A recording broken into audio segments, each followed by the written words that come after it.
North Korea is counting down to the launch of its long-range rocket. It says the test is peaceful, but South Korea, Japan, and the United States suspect it's just a cover for a ballistic missile program. The U.S. is warning North Korea to scrub the flight or else. Still, as John Voss reports, the launch will likely go ahead. North Korea's rocket on the launch pad and, according to analysts, all fueled up and ready to go. This will be their third shot. I think the North Koreans are determined to get that rocket off. The North Koreans say they have every right to put a satellite into space, while officials in Washington, Seoul and Tokyo argue the same technology could be used for an armed ballistic missile, which means the North is in clear violation of a UN Security Council resolution.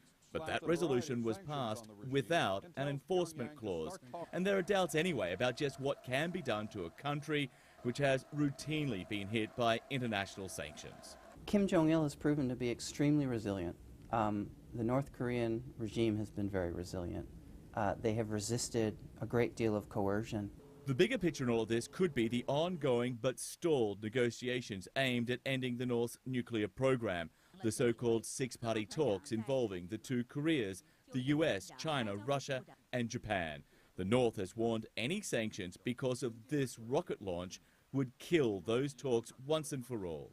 So for that reason, the U.S. has not been building this up into a big threat. And I don't think it's clear whether there's going to be a serious effort to get sanctions. And complicating any U.S. response, two American journalists currently being held in Pyongyang and reportedly soon to be tried after allegedly illegally entering North Korea. They will certainly, the North Koreans will try to use them as part of yet another bargaining chip in their ongoing negotiations with the United States. Unlike previous launches, this time the North Koreans have been open and upfront, announcing a time frame warning international aviation and shipping. And so analysts believe only a mechanical or technical problem could delay or prevent this launch from going ahead. John Voss, CNN Beijing. Gearllach is a North Korean analyst for the Institute for Conflict Analysis and Resolution at George Mason University, and he joins me tonight from Washington. Thanks for being with us. Thank you for having me. So do you think North Korea is going to follow through on this one, or is there still a chance that they're just bluffing? Well, it's likely that they're going to follow through, barring some technical difficulties which prevent them from taking the step to launch the rocket. What international laws are they violating by this launch? That's something of a difficult question.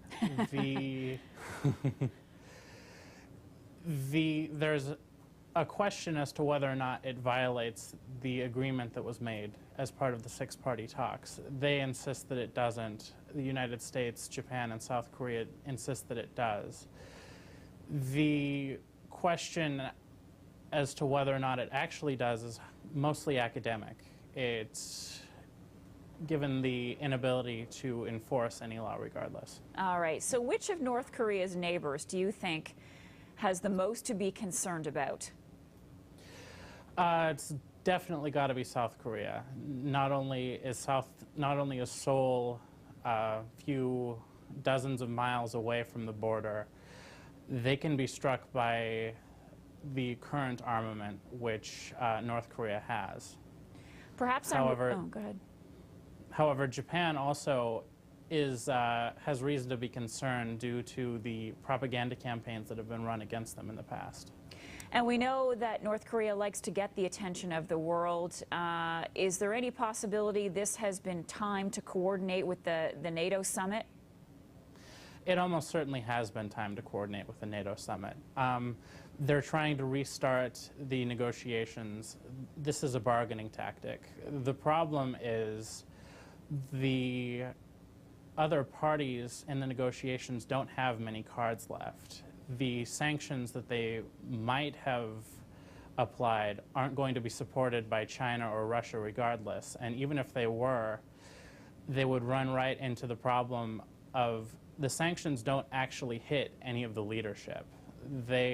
Kim Jong-il essentially has 20 million hostages in his country who have no say in their government and who can only be viewed as innocent victims of his actions.